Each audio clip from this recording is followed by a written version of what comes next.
Alright, so in this video we are going to be covering the Roman involvement in the First and Second Punic War. And as always, for watching this video, all you have to do is listen for the embedded item, and then you can be able to embed them and earn yourself a free 100. So last time we were talking about the developments in Rome between its founding and then the founding of the Res Publica in 509 up until around the year 275, and this is what Italy is going to look like. Again, Rome's power is not going to be in its own territorial possessions, which you can see in red, but more so its own territorial possessions in combination with the allies that it has all throughout Italy. So at this point, in the year 265-ish or so, this is the domination of the Romans via both their own territory and their allies of the Italian peninsula, as it were.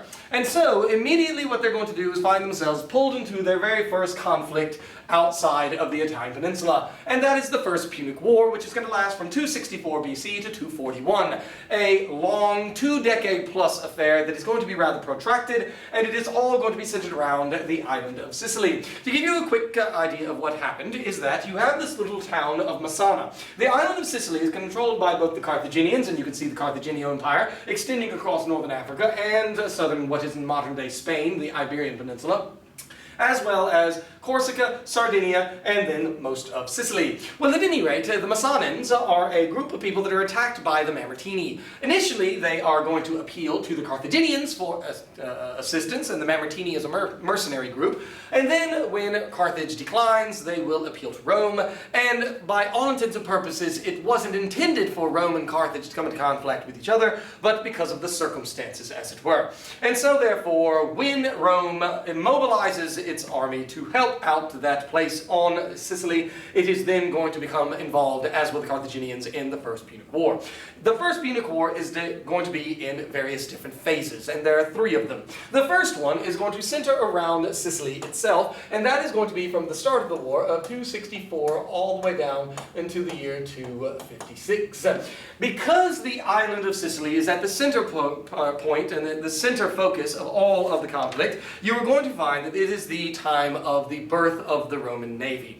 Initially, Rome is going to be successful with a few battles, including particularly, right near the beginning of the war, in 262, the Battle of Agrigentum. We'll look at it in just a moment.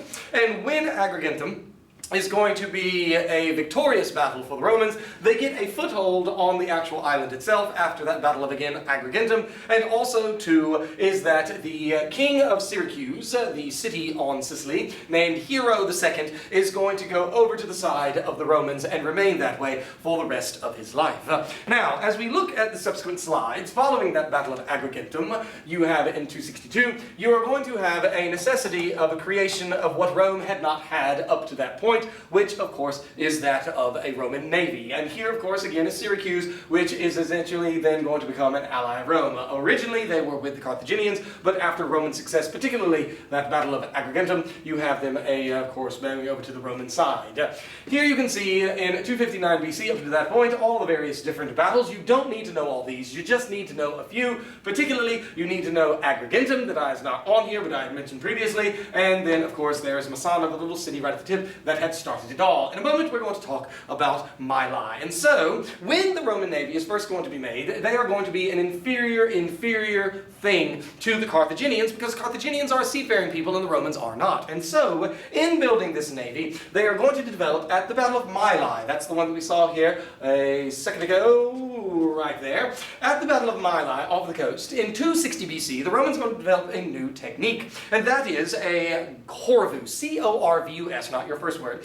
And you are going to see that this corvus, which is going to come down as a lever, swing down onto the deck of another enemy ship, and allow all the Romans to run across. Normally, seafaring battle in the ancient world is going to be bumper cars, and you use the little iron beak of your ship to ram it, but they're not very good at maneuvering them because they're inexperienced, and so therefore this allows them, and there you can see another artist's depiction of this corvus technique at the Battle of Mylae, that will give them the ability to do what the Romans do best, which is fight hand-to-hand combat, as it were. And so this is going to turn the tide of the battle. Now, the first word you're going to be putting in for your free 100 is Mylae. M-Y-L-A-E. Mylae, that battle that they developed the Corvus technique. Now, following the Battle of Ecnomus, and there you can see it in 256, following the Battle of Ecnomus, so now you need to know, obviously, Messana, you need to know Mylae, and now Ecnomus. Following that battle, the Romans are now equipped to go into Africa itself, and that is phase 2, which is going to be 256 to essentially 55. It's not going to last that much. And from 256 to 255, the Romans behind their ruler, or their commander, Marcus Atilius Regulus, that you can see right there, is going to fight in Carthage's backyard in northern Africa. The Carthaginians are going to call in a Spartan commander because he is more experienced as a mercenary. A mercenary is somebody that you pay to fight on your side, whose name is Xanthippus, and Regulus is beaten back, and thus now you go to the third phase of the war, which is going to be 254 to 241. Now, it is at the end of the First Punic War that you find in the third phase, again 254 to 241, that the Carthaginians are going to find their guy. His name is Hamilcar Barca, and there you can see him in all of his glory. His name Barca means lightning, but at any rate, the eventuality of what is going to happen is that Rome will eventually outlast them. And so as you can see from the third phase, which is 254 to 241, almost a decade and a half, it is a matter of that when they lose ships, the Romans are able to replace them. When you lose men, the Romans are able to replace them. And so, finally, it all comes to an end at the Battle of Agates Islands. That's the next battle that you need to know. And that battle, the Agates Islands, way over here off of the coast of the main island Sicily, is then the First Punic War going to come to an end. However, there's another battle that you need to know just because of an interesting anecdote, and that is the Battle of Drepana, or Drepanum, if you would like. In this battle, an ancestor of somebody that we're going to be talking about quite a bit by the name of, excuse me, Publius Claudius Pulcher, had made a bad decision. Remember that the Romans are always superstitious, especially when it comes to birds and the activities of birds. And so on his ship, Pulcher, Claudius Pulcher, had the sacred chickens, and he was consulting the various different religious officials on his ship whether he should engage battle with the enemy at that battle of Drepanum, and whether he should just withdraw and live to fight another day. And he then consulted them and asked what's going on with the sacred chickens, and they said the sacred chickens are not eating. Well, he flies into a rage, because that would mean that he's not able to engage in battle, and he says, well, see if they can drink, and throws the chickens overboard into the water, killing them. Well, as the, of course, moral of the story comes along, he engages in battle at Drepanum and suffers a horrible defeat. But the good news is that roughly 8 years later, you have an end to the war. Now, our guy, Hamilcar Barca, he essentially saves the day at the end of the First Punic War, and that is because Rome is going to take advantage of the loss that the Carthaginians have suffered, particularly in Sicily, or not only that island, but also they are going to take advantage by taking control of both Sardinia and Corsica. And so, in that way, they are going to, the Romans, at the end of the First Punic War in 241 BC, essentially grab this territory from the Carthaginians, but also turn the Tyrrhenian Sea, which is the sea that's located right here, into a Roman lake. The Tyrrhenian Sea is bordered by Corsica, Sardinia, and Sicily, and then, of course, to the east, Italy itself. And in doing so, they are going to, for all intents and purposes, begin the empire. They are the very first provinces. And so at this point, Rome is a very beginning foundling empire because it has territories outside of its home, that of Italy. Now, Barca, Hamilcar, does not like this very much. And as a matter of fact, not only does he not like this, he's going to save the Carthaginian skin because many of the mercenaries that the Carthaginians had paid to fight for them in the First Punic War are not going to be paid because of the heavy reparations that are put upon the Carthaginians by the Romans in the terms of, obviously, the surrender and the like. And so, therefore, he is essentially going to save the Carthaginians from the mercenaries who attack. Now, what he is going to do is that he is going to, first and foremost, move his base of operations from northern Africa to Spain. What we would call Spain, what they would call the Iberian Peninsula. His goal is to essentially build up resources and build up land for the Carthaginians so that they can obviously recover from the devastating loss of the First Punic War. He takes with him his 8-year-old boy, a fellow by the name of Hannibal, and according to legend, the historian Livy that I've talked about before, forces Hannibal at 8 years old to give an oath that he will always be an enemy of the Romans. And so lands, and it is from Hamilcar Barca to where you get the name of the city Barcelona, or Barcelona as it were. And he establishes a place called New Carthage. Now, Romans do not like necessarily the activities that you can see here of the Carthaginians, because it's starting to obviously look as though they're expanding and might be a threat to them as well. And so therefore what they are going to do is that they are going to come up with an agreement, and that agreement is going to be about the Ebro River. The agreement is such that everything on the side of the Carthaginians, which of course is to the west, is going to be Carthaginians, and they can do whatever they would want over there and have whatever influence they would want. But everything to the east of the Ebro River is going to be that of the Romans. And so, starting around the year 220 or so, at the end of the First Punic War, even earlier than that, that is the agreement, the Ebro River Treaty. The one exception to that is going to be the city of Saguntum. Even though it is on the Carthaginian side of the Ebro River, it is going to be a Roman ally and off limits to the Carthaginians. By the way, your second word that you're going to be putting in there is Barca. B-A-R-C-A. Alright, so what is eventually going to happen is that Hamilcar Barca will die. He does so drowning in 229. The power of the command of the armies of the Carthaginians in Spain then passes on to his son Hasdrubal. Unfortunately, Hasdrubal is going to be assassinated in 221. That leaves then the younger son named Hannibal. He was an immediate hit. He looked like his dad, he was young, he was confident, and most importantly, he was brilliant. And so what he is going to do is that he is going to single-handedly start what we will know as the Second Punic War in the year 218 by besieging the city of Saguntum. Of course, immediately they are dispatched from Rome, diplomats to Carthage, and says, pull your boy off of our Roman city, Saguntum. And of course, the Carthaginians say, up your nose with a rubber hose. He's our guy. He's besieging the city. And so, immediately then, you have the beginning of what will become known as either the Second Punic War, or you can also call it the Hannibalic War, if you would so wish, because he is so important. It takes 8 months, but the city of Saguntum eventually does fall to Hannibal and his forces, and so now Hannibal needs to make preparations in order to be able to attack Italy and Rome itself. The Romans, of course, are not going to be caught flat-footed. They are going to send 2 guys to 2 places. One guy that they send is Publius Cornelius Scipio, not the Scipio that defeats Hannibal at the end of the war, but Scipio's dad of the same name.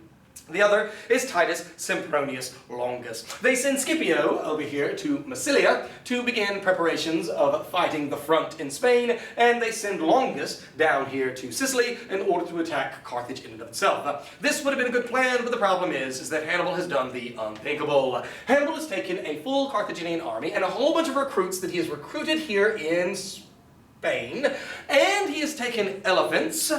The second time that Italy is going to see war elephants, the first with Pyrrhus, the king of Epirus, who in the Pyrrhic Wars was the first guy ever to bring elephants as like tanks, as it were, of ancient warfare into the Italian peninsula itself. And so therefore, he is going to do the unthinkable. He will cross with this full army, picking up recruits all along the way, because these people, these Gauls, have no love lost for the Romans, cross the Pyrenees Mountains, which is the mountain range that separates modern-day Spain from modern-day France, and then unthinkably crosses the Alps. It is a most arduous and tough trek, but they do it because Hannibal is leading the way. Hannibal gets an infection in his eye and obviously becomes blind in that eye during the crossing, as it were. He has also all kinds of other sorts of stories that we have with essentially him using various techniques to break rocks, get through, go through mountain passes, all kinds of things that's kind of wild, but nevertheless, he emerges in the Po Valley over here to the shock of the Romans only about a few months later. When this happens, immediately Scipio is going to be recalled, and Longus is going to be recalled, and all of their action and their focus is going to be on Hannibal now in northern Italy. The first major battle is really more than a skirmish, as it were, but it's really a skirmish, is at the Battle of Ticinus River, as it happens. And you can see it right there in 218. Immediately at the Battle of Ticinus River, Hannibal crosses over the Po River and now enters into Italy proper. They know they're in trouble because the Romans are reliant upon their allies, the Italian allies that they have, to provide cavalry, whereas Hannibal has superior Numidian cavalry. And by the fact that he has superior Numidian cavalry, it is going to be trouble. By the way, the third item that you're going to be putting in is Saguntum. S-A-G-U-N-T-U-M. Saguntum, as it were. So you can see the red is that of Hannibal, and the purple is that of the Romans, who are now retreating. The next major engagement is also going to be in the same year. Both of the consuls of the Romans, the commanders as it were, are going to engage him at Trebia. And it is clear at Trebia, which is right near Ticinus River, which unfortunately they don't have Trebia on this map, that the Romans are absolutely crushed, especially by the cavalry, the Numidian cavalry of northern Africa. And so that means that Italy lies open, and the first of two ginormous disasters is going to lie open because Lake Trasimene occurs 1 year later. Lake Trasimene features one of the masterful, and Hannibal is always masterful, as he is an absolute genius of military strategy and organizing the battle lines on the topography of where the battle is going to take place and taking advantage of the topography. What you have is a little valley and ravine. On one side you have Lake Trasimene, on the other side you have hills and mountains. Essentially he does Hannibal, the Roman army, to come into this valley. He has all of his various different troops. You can see here Gauls that he has recruited, light troops that are not going to be heavily armed, but the Spanish and African infantry there at the end of the valley. And while they are up in the hills, they then are going to swing the door, trapping the Roman army inside that valley between the hills and Lake Trasimene, and all of his men from the high ground come sweeping down, and it is an annihilation. This is the second time that an army has been cut to pieces, the first time being that of Trebia. And so, the consul at this time, whose name is Flaminius, is going to be annihilated. Poor little Flaminius, just completely wiped out. It is said that the Carthaginians are going to force the Romans as they are trying to get away into Lake Trasimene, and they're being hacked down by behind. And this is utterly disaster. Hannibal wins, Hannibal annihilates, Hannibal obliterates. And so it's at this time that the Romans decide what we need to do is to enact the emergency that we have built in. We need to get a dictator. The guy that they choose as a dictator is Quintus Fabius Maximus. Sometimes we refer to him as Fabian. But he does not do what the Romans want. The Romans want Hannibal dealt with and defeated immediately. But he realizes you cannot do it. This guy is a genius, with a machine that is undefeatable in Italy. Instead, what he does is that he nips at him. He will attack his baggage line. He will engage in a skirmish here and there, but what he will not do is march out onto the field in a pitched battle against the Romans. It's the right, or against the Carthaginians. It's the right move, but it's not what the impatient Romans and the impatient Roman Senate wants. He even earns himself the nickname Cunctator. Cunctator means the delaying one, or delayer as it were. But it's not what the Romans are wanting. And so that is your fourth item to put in, Cunctator. C-U-N-C-T-A-T-O-R. Cunctator. But it's going to lead, when they dismiss him, to the ultimate disaster of the Second Punic War.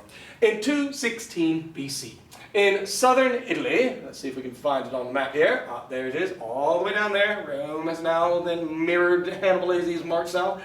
The two consuls, their names are Lucius Aemilius Paulus and Gaius Terentius Varro, are going to foolishly engage Hannibal at Cannae in a full-pitched battle.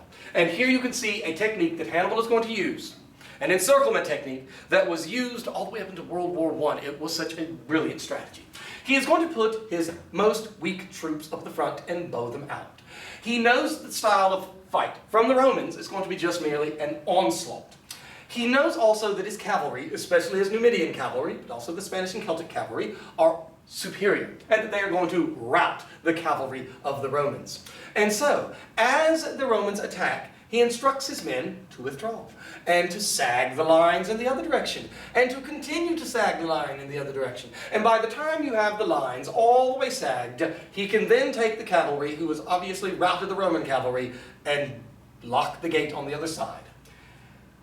Tens of thousands of Romans. Some estimates are up to 80,000 Romans. Double the number of Carthaginians on the field are slaughtered in the period of a singular afternoon. It is overwhelming. To the point of where, when news comes back to Rome of a complete and utter annihilation, people cannot believe it. It is one of, if not the most devastating event in Roman military history. In a singular afternoon, Hannibal has, through his techniques, completely annihilated, obliterated, wiped out the whole of a Roman army. And so at this moment, the Romans know we have got to tap the brakes on facing this guy on the battlefield, and instead make a new strategy. Now, their strategy is going to be as follows. when you see an allied town open its gates to Hannibal, you wait for Hannibal to leave, and then you go and you deal with that town.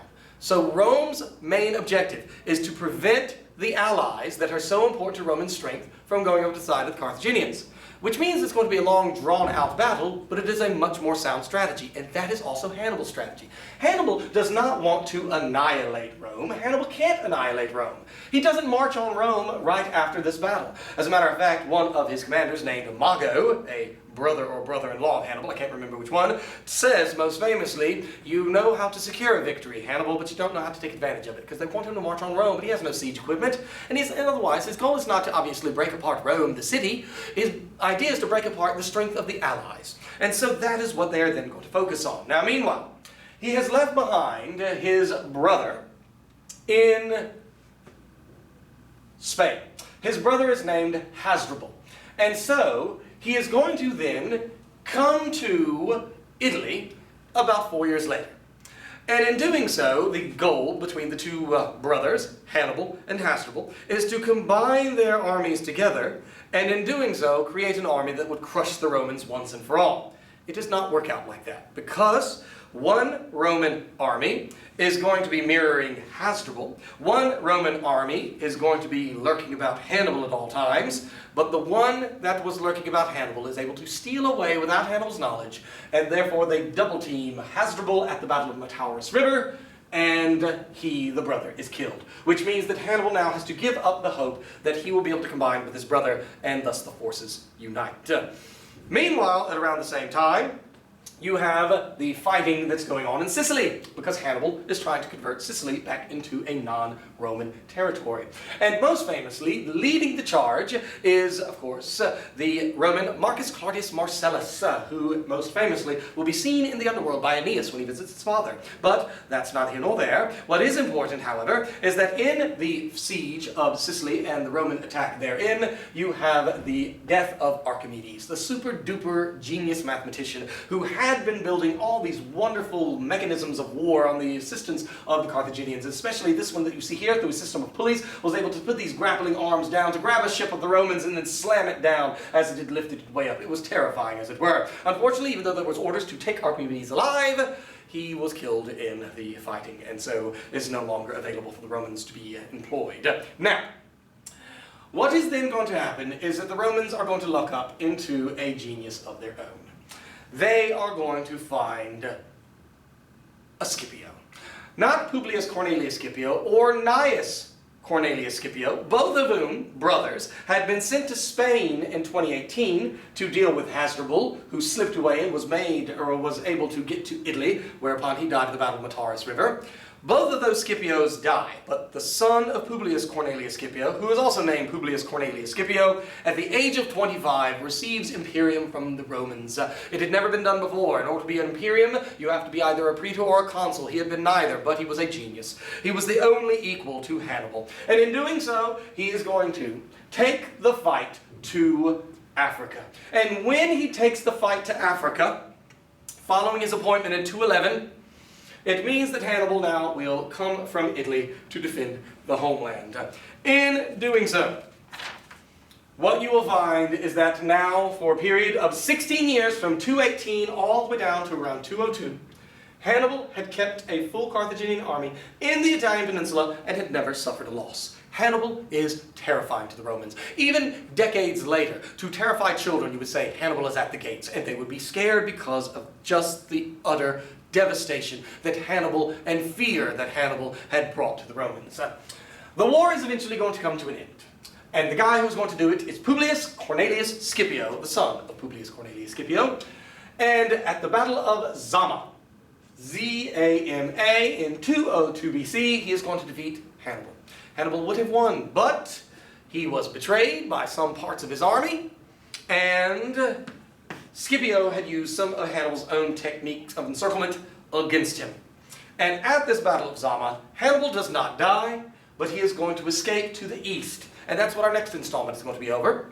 But at 202, because of his great victory at Zama over Hannibal, Publius Cornelius Scipio gains the agnomen Africanus.